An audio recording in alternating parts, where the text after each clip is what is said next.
పండగలైనా పెళ్లిలైనా వస్త్రాలకు వేదిక ఒకటి. అదే ఎస్ఆర్ షాపింగ్ మాల్. ఫ్యామిలీ అంతటికి అన్లిమిటెడ్ ఆఫర్స్. నమస్తే, నేను విజయ్. ఆర్థిక యోధుడు, అపర మేధావి, మాజీ ప్రధాని మన్మోహన్ సింగ్ గారు. ఆయన చనిపోవడం నిజంగా ఈ దేశానికి తీరని నష్టమనే చెప్పాలి.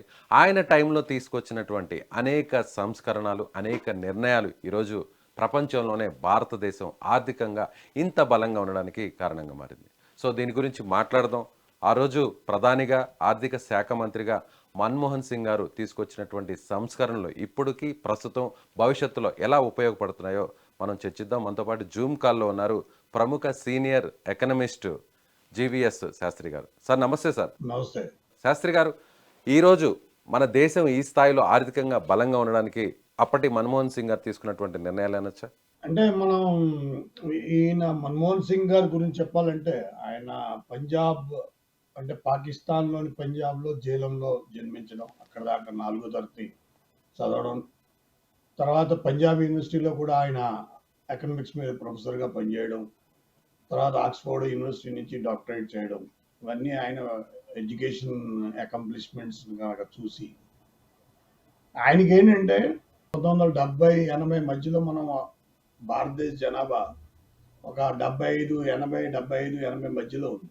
ఆయన ఆలోచించిన విధానానికి అప్పట్లో ఉన్న పరిస్థితులు ఏంటంటే, మన గ్రామీణాభివృద్ధికి కానీ, గ్రామాల యొక్క అభివృద్ధికి కానీ పెద్దగా నోచుకోలేదు.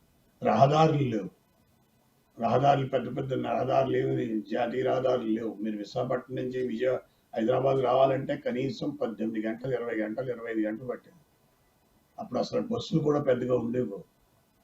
అలాంటి పరిస్థితి. హైదరాబాద్ నగరం ఇదయిన తర్వాత అక్కడ ట్రైన్ రూట్ ఉండేది. ట్రైన్ రూట్ల నుంచి మనం సంస్కరణలు చేసుకుంటూ, రహదారులను ఏర్పరచుకుంటూ, ఆయన ఆర్థిక మంత్రిగా పనిచేసినప్పుడు ఆయనకి పొలిటికల్గా ఒక రకమైన సపోర్ట్ ఉంది. అది పివి నరసింహరావు దగ్గర నుంచి పొలిటికల్ బ్యాకప్ ఎప్పుడైతే ఆయన గ్రహించాడో, ఆయనకి ఏంటంటే ప్రభుత్వం అనేది వ్యయ అంశం మీద ఎక్కువ ఫోకస్ పెట్టాలి. 2 అంశాలు ఉంటాయి: ఆదాయం, వ్యయం. అంటే వచ్చే రాబడి, మనం సంపాదిస్తున్నాం, ఎంత ఖర్చు పెడుతున్నాం, మనం ప్రజలకు అర్థమయ్యేటట్టు చెప్పాలంటే.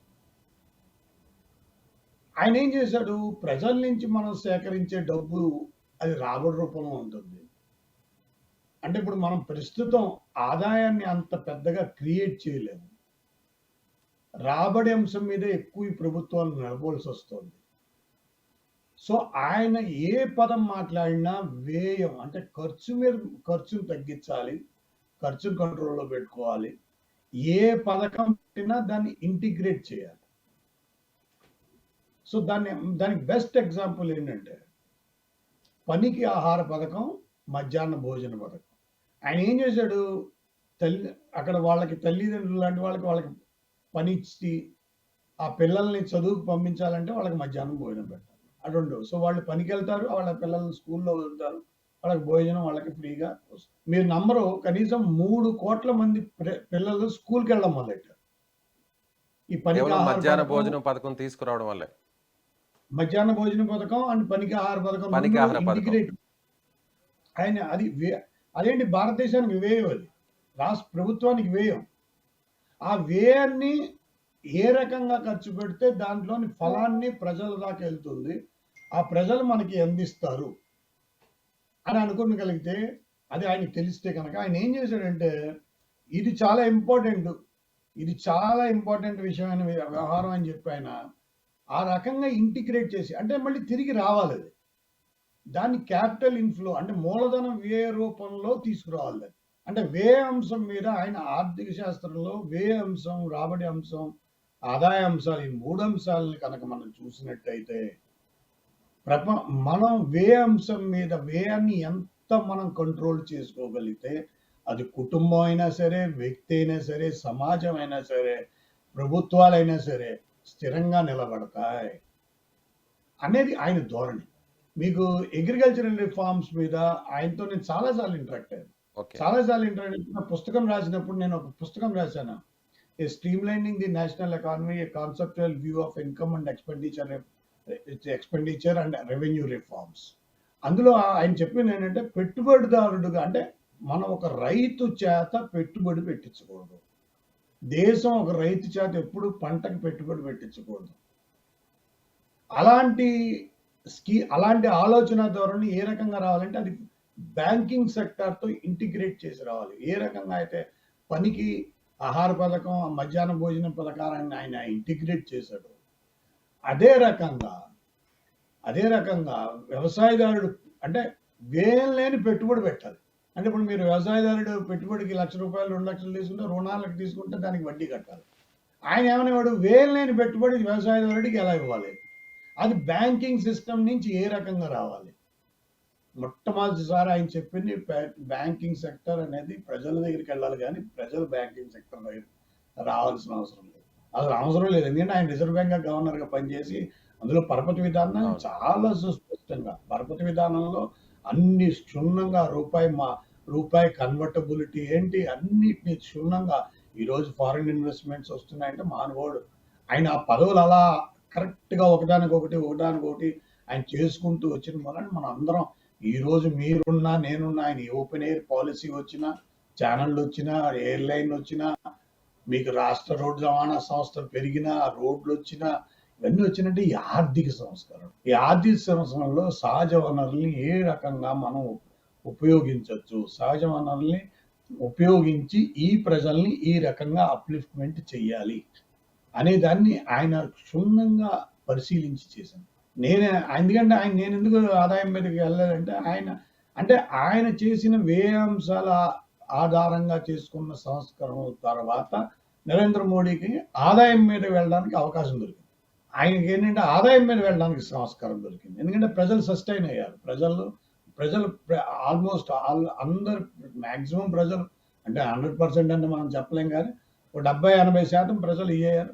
కాకపోతే ఏంటంటే ఎక్కడికక్కడ మేజర్ స్ట్రక్చరల్ రిఫార్మ్స్ కి ఒక నాంది అంటే ఒక దారి చూపించినట్టే ఈ రిఫార్మ్.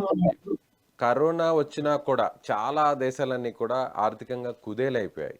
కరోనా తర్వాత కూడా మనం ఇంత బలంగా ఉన్నామంటే ఆ రోజు మన్మోహన్ సింగ్ గారు తీసుకొచ్చినటువంటి సంస్కరణలు, పథకాలు అని చెప్పొచ్చా?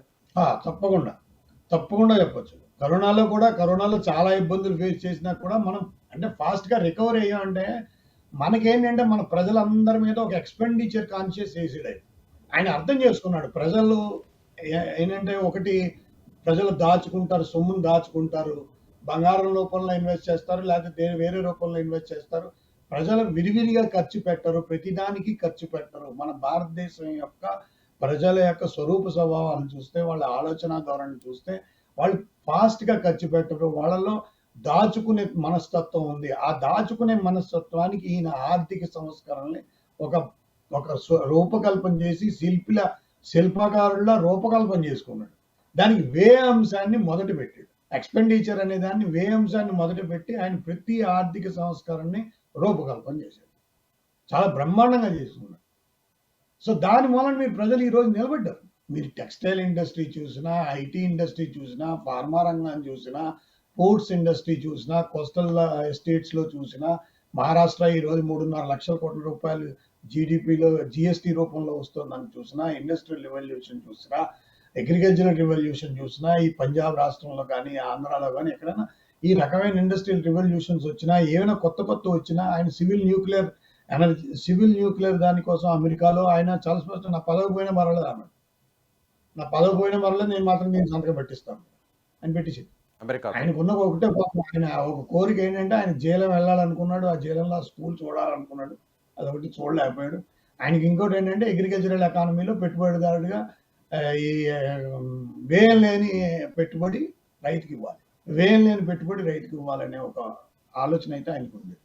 చాలా సందర్భాల్లో కూడా మీరు కూడా ఆయనతో మాట్లాడారు, ముఖాముఖి కూడా జరిగిందని చెప్తున్నారు. అయితే అలాంటి మన్మోహన్ సింగ్ గారు ఎక్కడ కూడా ఆయన రాజకీయాల్లో పెద్ద రాజకీయ అంశాల మీద మాట్లాడరు, చాలా మౌనంగా ఉంటారు. అంటే బయట కూడా చూడడానికి ఆయన చాలా మౌనంగా ఉంటారు. కానీ ఆయన వ్యక్తిగతంగా ఎలా ఉండేవారు, ఆయన మాట్లాడేటప్పుడు ఎంత ఆయన బలంగా తను చెప్పదలుచుకుంది చేయదలుచుకుంది చెప్పేవారు. ఒకసారి చెప్తారా ఆయనతో మీరు గతంలో మాట్లాడిన సందర్భంలో ఎలా ఉండేవారు? ఆయన మాట్లాడేటప్పుడు అంటే ఆయన ఎక్కువ వింటారు. మనం చెప్పిన మనం చెప్పేది అది కూడా మేము డిస్కస్ చేసింది ఎకనామిక్స్ దాంట్లో నేను చేసిన stream lining the national economy. నేను ఎంఫసైజ్ చేసింది స్ట్రీమ్ లైన్ చేయాలి ఈ దేశాన్ని, ఎకానమీ ఆర్థిక వ్యవస్థను స్ట్రీమ్ లైన్ చేయాలి.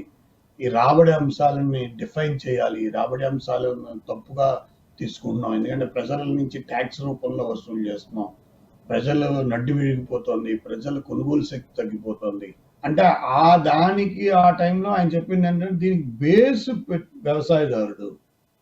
వ్యవసాయదారుడికి రుణం లేని పెట్టుబడి ఏ అంటే వడ్డీ లేని వ్యయం లేని పెట్టుబడి మనం ఎక్కడైతే క్రియేట్ చేస్తామో అక్కడి నుంచి మొత్తం మారుతుంది. సప్లై చైన్ మేనేజ్మెంట్ సొల్యూషన్ వస్తుంది.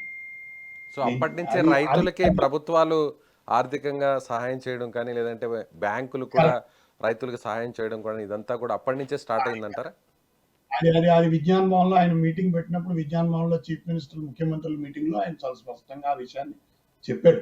ఈ విషయం చెప్పాడు ఆయన. ఏమనంటే వ్యవసాయదారుడికి మీరు అతని మీద 4 సూత్రాల ఆధారంలో అతనికి నీరు ఇవ్వాలి, విద్యుత్ శక్తి ఇవ్వాలి, మౌలిక సదుపాయాలు ఇవ్వాలి, పెట్టుబడి లేని డబ్బు ఇవ్వాలి, లేదంటే ఫెర్టిలైజర్స్ అండ్ సీడ్స్ ఇవ్వాలి. సీడ్స్ అండ్ ఫెర్టిలైజర్స్ కూడా ఆయన దాంట్లో సీడ్స్ అండ్ ఫెర్టిలైజర్స్ సబ్సిడీ కాదు. సబ్సిడీ కాకుండా దాన్ని ప్రొక్యూర్మెంట్ ప్రైస్ లోకి అట్రాక్ట్ చేసేటట్టుగా ఆ విధానాన్ని నిర్దేశించాలి. ఆ రిఫార్మ్ రావాలి. ఆ రిఫార్మ్కి ఆయన సంఘటితంగా అది కరెక్ట్ అని చెప్పాడు. ఎందుకంటే వ్యవసాయదారుడుకు పెట్టుబడి పెట్టడం అంటే ఏంటి? పెట్టుబడి దేనికి పెడతాడు? ఆయన సీడ్స్ కొనడానికి, ఫెర్టిలైజర్స్ కొనడానికి, వాటర్ అసంఘటితంగా లేబర్కి, ఇండైరెక్ట్ లేబర్కి దాన్ని చేయడానికి. ఇదంతా ఏంటంటే అతని తరపున కష్టం. ఓ పక్కన కష్టపడుతూ పక్కన ఇది చేయడం ఆయనకి దాని మీద పూర్తి అవగాహన ఉంది. ఆయన పంజాబ్ నుంచి వస్తారు. వాళ్ళ ఫ్యామిలీ. ఆయన ప్రధానమంత్రిగా ఉన్నప్పుడే ఫ్రీ కరెంట్ కూడా, ఉచిత విద్యుత్తును కూడా రైతులకు అందించడం జరిగింది మన తెలుగు రాష్ట్రాల్లో కూడా. ముఖ్యమంత్రిగా రాజశేఖర రెడ్డి గారు ఉన్న టైంలో అది కూడా ఒక రకంగా ఉపయోగపడింది అంటారా? రాజశేఖర రెడ్డిని గైడ్ చేసింది కూడా ఆయన. అగ్రికల్చరల్ రిఫార్మ్స్ మీద ఫస్ట్ టైం ఆయన కోస్టల్ అగ్రికల్చరల్ రిఫార్మ్స్ చాలా అవసరమైన అని అనుకున్నాడు. ఎందుకంటే 11 రాష్ట్రాలు ఈ కోస్టల్ స్టేట్స్ లో ఉండడం, ఆ ఫస్ట్ 2 రాష్ట్రాల్లో కోస్టల్ అగ్రికల్చరల్ ఎకానమీలో మనం ఏం రకంగా అంటే మల్టీపర్పస్ మల్టీలేవల్ అంటే సిడబ్ల్యూసి ఫుడ్ కార్పొరేషన్ ఆఫ్